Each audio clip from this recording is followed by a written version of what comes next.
The town of Westlake Grove always looked peaceful from the outside, but inside the homes people were carrying storms that no one could see, and in one of those homes lived Emily, a soft-spoken, devoted wife fighting a sudden illness that left her weak and mostly confined to her bed, while her husband Ryan pretended to be the perfect caring man in front of neighbors, yet behind the wheel of his sleek black truck, he was living a life Emily never imagined. Every evening Ryan told Emily he was going for quick errands to clear his mind, to take a drive, to think about hospital bills and stress. But truth was simple: he picked up college girls from the nearby campus, girls who laughed too loudly, sprayed too much perfume, and sat in his passenger seat like they owned the night, and Ryan believed he would never get caught because Emily was too frail to stand and too trusting to suspect his betrayal. But what Ryan never expected was that Emily's Aunt Lorraine, who everyone called Aunty, was arriving from Chicago that week, a woman known in the family as the one who never missed anything, her instincts sharp, eyes sharper, and her presence strong enough to shake a whole room without raising her voice. And when Aunty stepped into Westlake Grove, the truth started rising like smoke that cannot stay hidden. Aunty walked into the house with the energy of someone who had already sensed something wrong, her eyes taking in every detail: the untouched dinners, the misplaced receipts, the smell of cheap floral perfume in the truck, the sudden glow on Ryan's face whenever his phone buzzed, and the impatience he had when Emily asked simple questions. Aunty stayed quiet for the first day, observing, learning, understanding, because she never attacked without knowing the full game, and she saw how Emily wore a brave smile for Ryan, how Emily refused to believe anything bad about him even when her pillow was soaked from quiet tears, and Aunty promised herself she would not let the girl suffer silently. That night when Ryan told Emily he needed to go get medicine, Aunty stepped outside and watched him drive away. She had been in the house for less than 48 hours, but already she knew his pattern, his timing, his excuses, and she was ready to uncover the whole truth, even if it broke the illusion Emily was holding on to.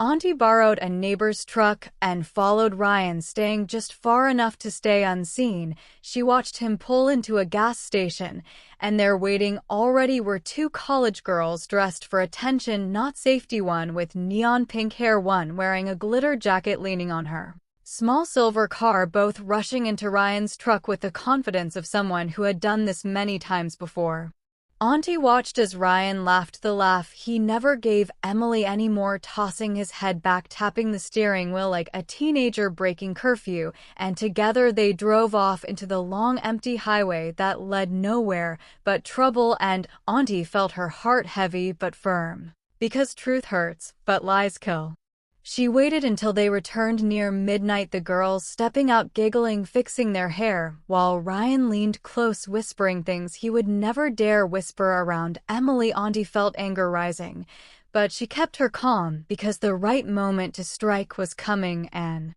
Ryan would never forget it for the rest of his life. The next morning Aunty behaved normally, cooking breakfast, fluffing pillows, helping Emily bathe, and talking gently to her like everything was fine, but inside her plan was building like a slow storm forming over the coast. She asked Ryan casually what errands he had that day, and he replied with the same rehearsed lines he always used, thinking he was still the smartest one in the room. Aunty quietly recorded his words, then later followed him again, this time closer, this time gathering every detail: the pickup times, the drop-off spots, the conversations, the way Ryan promised the girls road trips, parties, fun nights, and the way he removed his wedding ring only when the girls stepped into the truck, but put it back on before walking into his house and kissing Emily's forehead like a loving husband. Aunty knew she needed one perfect moment, one perfect truth, one perfect strike to end his game and free Emily from the web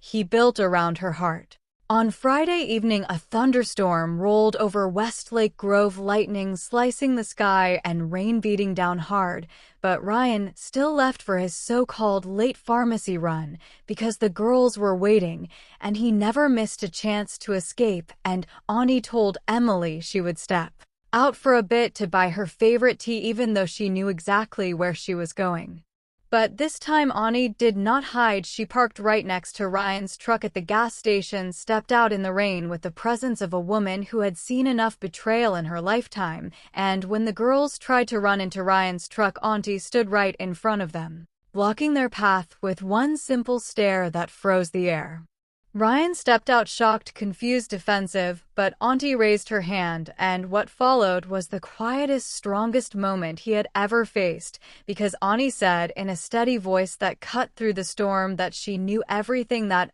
Emily knew nothing yet, and that tonight his truth would come home before he did. And for the first time, Ryan's face changed from arrogance to fear. When Aunty returned home, she sat next to Emily, holding her weak, cold hands, and told her gently yet firmly everything she had seen, and Emily cried, not from shock, but from confirmation, because deep inside she had felt something breaking for months, but never had the strength to believe it, and Aunty held her close, whispering she was not alone anymore. Minutes later, the door opened. Ryan stepped inside, soaked, nervous, shaking, but still trying to smile like he could talk his way out of anything. But Aunty stood up tall between him and Emily, and her voice carried every ounce of truth she discovered. She described the girls, the nights, the laughs, the ring removal, the rides, the lies, and Ryan felt the ground disappear under him. Emily looked at him with eyes that no longer held love, only realization, and Ryan tried to speak, but Aunty lifted her hand again and said one sentence that destroyed him more than anything else, because it was the pure truth of everything he had done. She told him that he did not break Emily's heart tonight. He had been breaking it every night. He chose someone else while she was fighting to stay alive. The silence after her words was heavier than the storm outside. Ryan had no excuse, no story, no explanation left. Emily told him in a calm, quiet voice that he needed to leave the house tonight, and Ryan knew he could not argue because Aunty was standing there like a wall he could never cross again. Aunty packed Emily's things, moved her to the guest room, and made sure she finally ate a warm meal, and for the first time Emily slept peacefully, knowing the truth had set her free, not broken her, and Ryan slept in his truck outside the house, drenched, guilty, and shattered, realizing he had lost everything he thought he controlled. From that night on, Aunty became Emily's protector, her shield, her strength, and people in Westlake Grove still talk about the night Aunty ended the Suns' games in one strike, because truth always finds a way to walk into the room even if lies think they are safe forever.